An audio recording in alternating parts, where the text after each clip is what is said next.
இங்க தனியா என்ன பண்ணிட்டு இருக்க?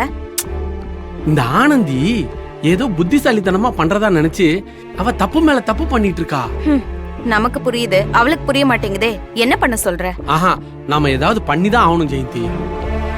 அன்புக்கும் ஆனந்திக்கும் நிச்சயதார்த்தம் நடக்க போகுதுன்னு மகேஷ் சார் நம்பிட்டு இருக்காரு. இது பொய்ன்னு நாளைக்கு அவருக்கு தெரிஞ்சு பிரச்சனையாவதை விட நாமளே போய் மகேஷ் சாரை பார்த்து உண்மையை சொல்லிடுறதா நல்லது. நீ மகேஷ் சார்ட்ட உண்மையை சொன்னா மட்டும் பிரச்சனை வராதா? பிரச்சனை வரதா செய்யும். ஏதாவது குழப்பம் பண்ணாதான் ஜெயந்தி பிரச்சனைக்கு தீர்வு கிடைக்கும். நடக்க போறது அன்பு ஆனந்தி நிச்சயதார்த்தம் இல்ல, அன்பு துளசி நிச்சயதார்த்தம்னு ஃபங்க்ஷன்ல நான் போய் சொல்லதான் போறேன். நாளைக்கு ஃபங்க்ஷன் இருக்கு, இந்த நேரம் போய் சொல்ல போறியா? நானும் அதான் யோசிச்சுட்டு இருக்கேன்.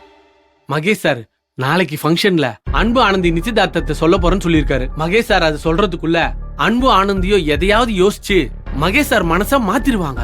அதுக்குள்ள நாம முந்திக்கணும். ஃபங்க்ஷன் முடியறதுக்குள்ள மகேஷ் சார் கிட்ட எல்லாத்தையும் பொறுமையா எடுத்து சொல்லி கோவப்படாம இதை டீல் பண்ணுங்கன்னு நான் எடுத்து சொல்ல போறேன் ஜெயந்தி. அவர் புரிஞ்சுக்குவார முத்து? அவரு அதை புரிஞ்சுப்பாரா இல்லையான்றது பிரச்சனை இல்ல. அன்புக்கும் துளசிக்கும் நிச்சயதார்த்தம் நடக்க கூடாது, அதுதான் முக்கியம்.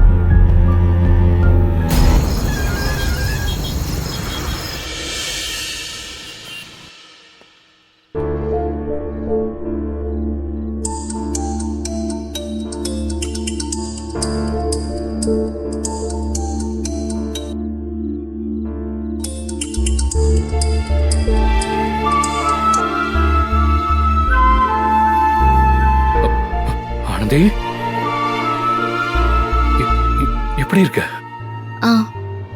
இருக்கிறேன். இந்த 2 நாள பார்க்காம பேசாம இருந்தது எனக்கு எவ்வளவு கஷ்டமா இருந்துச்சு தெரியுமா? உன்னை எப்ப நேர்ல பாப்போம் பேசுவோம்னு இருந்த, பார்த்தா நீயே கால் பண்ணிட்ட.